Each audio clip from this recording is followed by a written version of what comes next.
Ito ay isa sa mga kalimitang tinatawag ng iba natin mga kapatid na hindi Katoliko na bakit daw yung mga paring tinatawag na Father.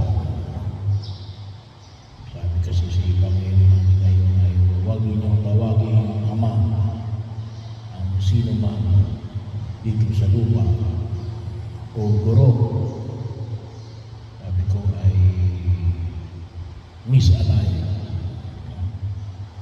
Kaya kakalimutan sinasabi ko rin, ano tawag mo sa asawa ng tatay mo? Ano? Ay di ganun din, tatay, ama, papa. So, yung Ebanghelyo natin ngayon ay nagpapahayag ng ilang mga katotohanan na hindi yung tawag lamang. Ngunit yung higit ng pagkilala, ito po may tatlong puntos. Una ay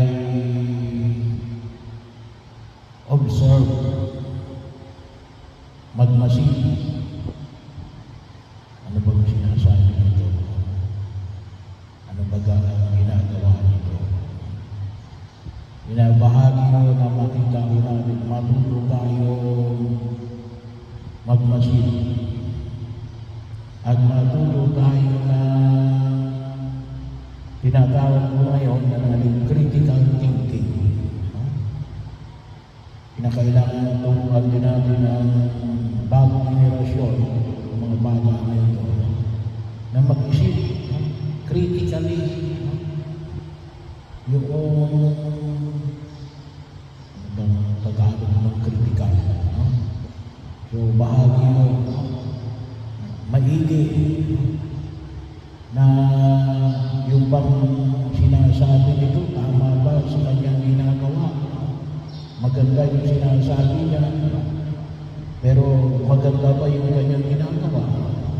Kung maganda yung sinasabi niya, pangit yung kanyang ginagawa, ay kung ikaw ay critical thinker, susundin mo yung kanyang sinasabi. Pero huwag mong gagayahin ang kanyang ginagawa. Sapagkat bahagi yun, lalong-lalo na kapag sinabi natin mga iskriba, mga Pariseo, bagamat kalimitang kalaban ni Jesus sa mga ito. Not because wala silang alam.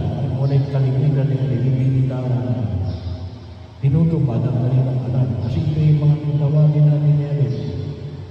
Natupasa sa batas ng mga Hudyo. Ito yung tawagin natin mga lawyer ng pananampalatayang Hudyo. Alam nila yung batas ng pananampalatayang Hudyo. Kaya maliwanag na sinabi niya Jesus na atin. Kasi sila yung may alam niya, sundin niyo. Pero huwag yung gayahin ang kanilang ginagawa. Magagawa lamang yan kung tayo ay marunong mag-isip critically. Bahagi yun. Kaya isang bagay rin na kinakailangan natin sanayin ang bagong henerasyon sa ganitong uri ng pagkilos at pag-iisip. Sapagkat baka hindi natin ma-distinguish na kasi itong tao na ito ay may sinasabi na ito, kailangan na mali yung kanyang ginagawa. So, bahagi yun na makita ko natin. Bagaman,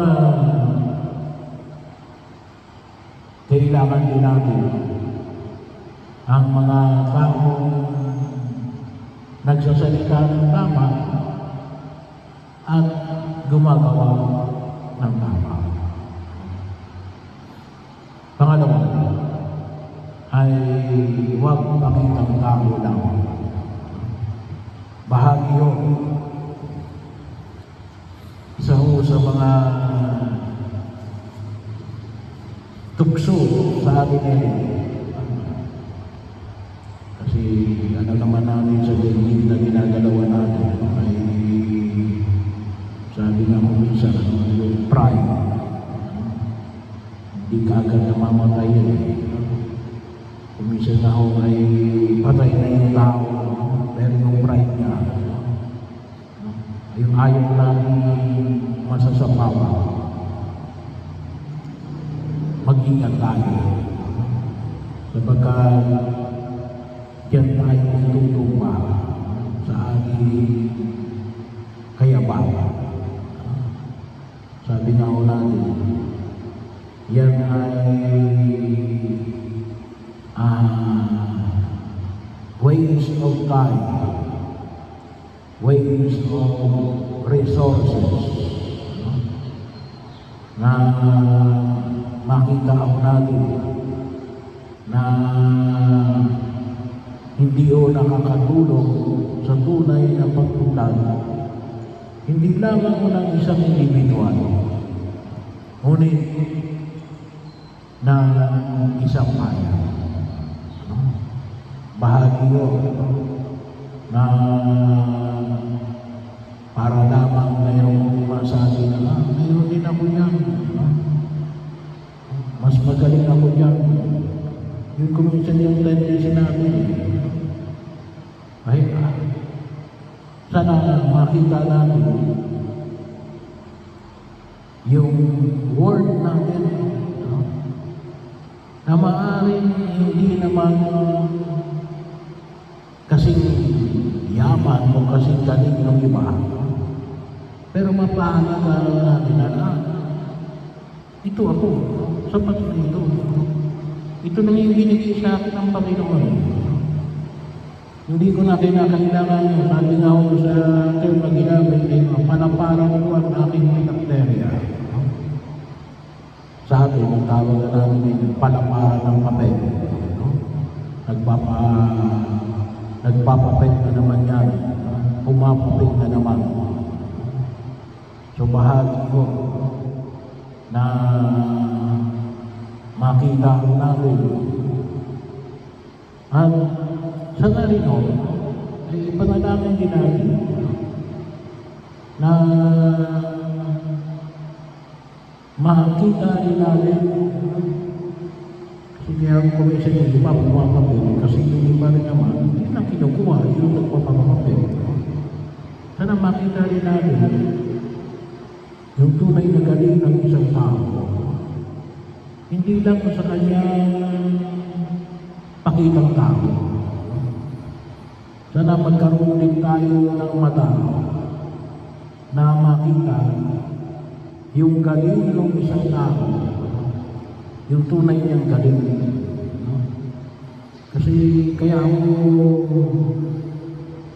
pumapalagpag ang mga nagpapapapil. Kasi hindi kasi tayo, yung mga lalo na yung mga nasa kapangyarihan, na makita kung sino ang talagang may papel at kung sino ay namin mo pumapapel. At paano yun? Kaya kailangan natin yung pangatlo. Kababaan ang daan na mababang buo.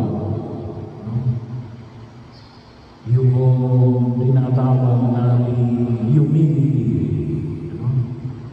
Ang daan na makita ang natin. Ilang sabi ko namin, kapag ikaw ay mababang loob, ang komisyon naman yan, aapak-apakan ka. Ganun kasi yung mundo ginagalawan natin. Walang sinabi yan, pwede mong isang tabi yan. bahagi ko. Pero kung tutusin, yan yung pamamaraan ng pagkilos ng Diyos. Bahagi yun ang makita ko natin. Kaya kung sabi na natin, hindi yung madali yung kababaan ng Lord. Dahil sino sa inyo, sino sa atin ang aapak-apakan na? Inhopin that but someday, talagang darating ang panahon na talagang makikita yun. Kailan nga lang yun, ay di doon pa sa kabilang buhay. Doon pa lang natin nakikita kung sino talaga. Kasi doon yun lang yung mga tatagpuan sa final judgment. Pero huwag natin kalimutan na yung kababaan ng Lord, doon din natin makikita kung sino talaga yung may papel at kung sino yung nagpapapapel-papel. Kaya bahagi yun. Sabi nga natin, ay kaya ako namamayag pa ang mga taong nagpapakitang tao. Kasi yun yung lakaran. So ano yung kahinaan natin? Yung kababaan. Kaya hinihin natin sa buong kapal yung kababaan at kalooban. Kasi doon lang natin makikita ng pagkilos na ito yung pamamaraan na nais na maging landas ng pagtahak natin sa daigdig na ito. Yun nga lamang, medyo may kahirapan.